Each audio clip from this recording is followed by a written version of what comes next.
Good evening and welcome to our post-game men's volleyball press conference. We will start the press conference with an opening statement from head coach Alan Knipe. Then we'll open it up to questions for coach along with student athletes Skylar Varga and Ben Braun. Yeah, it's been a weird week, and we're playing tonight early in our home opener against a team we didn't schedule. So first of all, thank you to St. Francis and Coach Rummy for making this happen for us. The team we were supposed to play had to go home because of the wildfires, and the teams they were going to play were really affected by that. That being said, that there's so much going on up there. It's so horrific and tragic to watch, and there's so many people affected by it all over.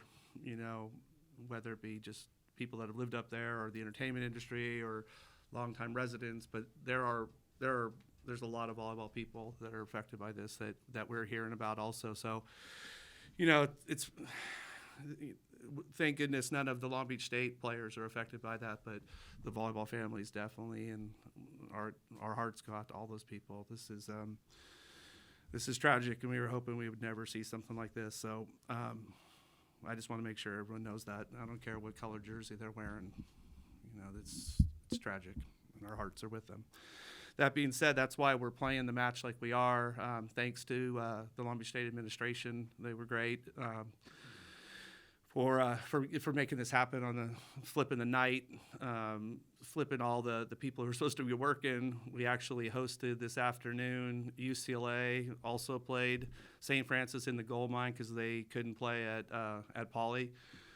So there was a lot of moving parts to make this happen, and I greatly appreciate giving our guys the opportunity to have a match and also reward St. Francis for being all the way out here. And we were grateful to be the safe haven for some volleyball today and take the mind off of some of the things, especially the UCLA team was going through. So that being said, I'm happy with the guys. The best part of the game was that I think we were pretty balanced in every part of the game. I thought we served well, passed well. I thought we blocked well, especially as the match went on.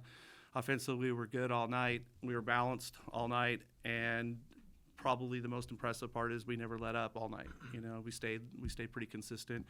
We hit over 600, over 400, over 800 in the match, and those are good numbers. The guys that are up here, this guy served like 15 times, I think 11 in the first set.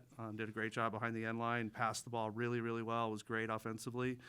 Ben had a great offensive night, blocked a lot of balls for us, did a good job from the end line. So, it was nice to get our first official win. We played last weekend against the Canadian teams, which was great. It's something we want to do every single year. It's just a different brand of volleyball and give our fans something different to watch. I thought what we tried to do and make it very much an international tournament with all the player of the matches and the way we went about the tournament. It wasn't your typical NCAA tournament. It was very much more of a international tournament. I think the fans like that, and hopefully, I know the teams that got to play, hopefully that's something we can continue to do. So that being said, we get our first win, which is always nice to win, and go on the road for 3 next week. So here we go. Hey guys, my name is Matt from the 562.org. This question is for Skylar and Ben. Obviously, a lot of moving parts the last few days, a lot going on in LA. Just talk about what it was like kind of shifting things, the mentality. Obviously, you guys prepare for one team, and then you have to, get ready to go up against another team. Just talk about what that's been like for you guys and how you guys kind of prepared for that. We always talk about keeping our head on a swivel. That's part of our team culture, and I think that applies a lot with what happened this week. Like some pretty tragic stuff happened, and we didn't know it was going to happen, and you just got to keep your head on a swivel, right? Obviously, we thought we were playing tomorrow, but we were thinking the past 2 days when we've known that we're playing today, we get to play one day earlier, and it's a great opportunity to play a great team like St. Francis, and it was just great. I think that's one of the beautiful things about this whole program is just how everyone just rallied. Players got dialed in. The whole support staff, everybody was there. Athletic trainers were ready. The whole pyramid crew. I don't know how they do it all the time, but they get it done fast and effective. And of course our coaching staff, obviously getting all the numbers in, switching it up, keeping our head on a swivel again. That's a big word for us here. So I think just overall it's just awesome to see how this whole program just moves and we just get it done. No matter where it is or who it is, we just keep going. For the players, Coach touched a little bit on just the balanced game tonight. Can we focus a little bit on the side-out percentage? I don't know if I've ever seen 100% side-out percentage in a set. What do you guys attribute to that, and just making sure that you guys are continuing to play your game? And Yeah, I think in practice we're seeing a lot of heavy arms. You know, our passing today was really good. We obviously have a young libero, and he's filling a big position with Mason Briggs leaving, but he did it perfectly. You know, St. Francis, we knew they were going to come and rip their serves. They got good arms, they got good players, and yeah, we see that with guys ripping 70-mile-an-hour plus serves every day at us in practice. So I think our passing attributed a lot to that, keeping our setter a lot in system.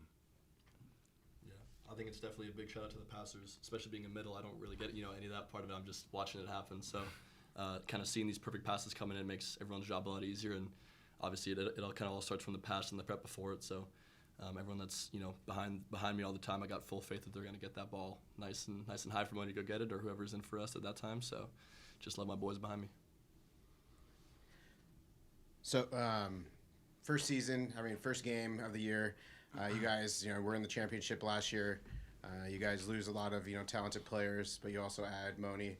Just talk about what his unique tangibles bring to what you guys are able to do. You saw a lot of that tonight. He was able to, dish it out quick. You got serve you guys at the high points pretty fast. They weren't able to do that, and also, he can dump it when he needs to, or just kill like he's an outside hitter. Just talk about those unique things that kind of adds the fuel to you guys' fire. I mean, there was 5 guys who had 4 kills or more. Just talk about that, how that adds to the versatility you guys have across the board. Well, let me say a couple things first on Moni.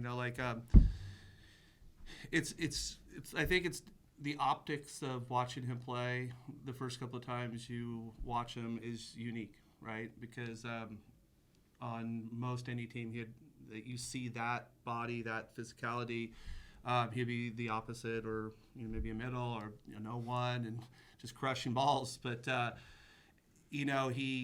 I think the people they're not used to it, first of all. So I think it catches people off guard. But he's played so much volleyball, and he's so comfortable playing volleyball, not just setting the ball. The scary thing is I think there's just so much room for him to grow as a setter as he continues. You grow into that big body. It's a lot of repeatability and being in control of his body. And he's gotten better and better at it. He will continue. But the size creates, like size does in all sports, a lot of stress and a lot of mismatches that normally don't happen in that position. And so... then he goes back and serves, and he'll serve like an opposite or an outside hitter. So I think that for us, we're fortunate to have that. There's no doubt about it. There's a different look and a different feel to this team. Like we stress all the time in our program that we're not trying to be the 24 team. The 24 team wasn't trying to be the 23 team or the teams before that. We're certainly not worried about being the 26 team. We're just enjoying the pieces that we have right now, and how can we stay within some of the guardrails of Long Beach State volleyball, the way we want to play, but how can we highlight our guys, free our guys up to be as athletic and as confident, as aggressive as they possibly can. So to be honest with you, we're still learning what that means and what it looks like, but I think it's going to continue to evolve, and I think the more people watch the team, it's a very dynamic team, and it's maybe the biggest and most physical team we've ever put on the court. So for people coming here, it's going to look a little bit different in some areas, and they're a really, really enjoyable team to coach, and they want to be really good, and just excited to get after it. All right, and then I have a question for Skylar. Coach mentioned it, 15 serves. Just talk about that. Obviously, you guys want to be aggressive behind the line. Just for you, when you're dialing in like that, just what's going through your mind? Keep those points going. Keep serving. Yeah, I think a lot of credit goes to our block and D. Like Coach said, we have, Ben blocking, 6 foot. I don't know how tall you are, 6'8", 6'9", 10 maybe. Yeah. We got Moni blocking. Soto's, even though he's a smaller blocker, he's a great blocker. Dieris jumps through the roof. Like we just got a good blocking defense team, and that frees me up completely from behind the line. I have no stress going back there and just making my serve, going for it, because I know even if they do pass well, we're going to have a system in place to block these guys and put me back on the line. So And then for Ben, obviously Coach mentioned again, this is one of the biggest teams that Long Beach State's been putting on the court. You're part of 7 blocks. How is it having the size on your left and right as a middle and frees you up to get your hands on these hits? Yeah, so I mean, obviously just having size everywhere kind of makes it harder for the hitter. I can't even imagine trying to hit against all 3 of us at the same time, whoever's my, oppo or my setter or whatever, whoever's on my right side. But it's just, it makes it a lot easier because a lot of times I just overthink things, and just having these guys there and just being like, yep, we're part of the wall, we're getting it done, just keeping it on their side. It's very rewarding, obviously, to be part of that, and it's obviously just super fun, to just get up there and be like, yep, we got this. No room for him to come to the net at all. So, love it. This last one's for Coach. So you think we'll go 5 for 5 on challenges and the rest of the way? It's very unique where you get every home. challenge. Yeah, we're on a roll. I don't know what to say on that. Hopefully we're not in a situation we have to challenge 5 times a lot. But, yeah, the guys were great. It's not, to be really, really honest, it's not 100% coming from me. Actually, there's probably more of it coming from the guys. They have a better view. And we just stress, they got to make the call from their mind and not their heart, and be honest with us. And if they feel it, we're going to go with it. And yeah, we're kind of on a roll tonight, and maybe that's a big deal with the championships moving for the next couple of years after this year to Vegas. And you never know, maybe roll that into something, even though we're not allowed to do any of that kind of stuff as an NCAA coach or athlete. But it sounds good for the story. Thank you, guys. All right. Thank you. Appreciate it.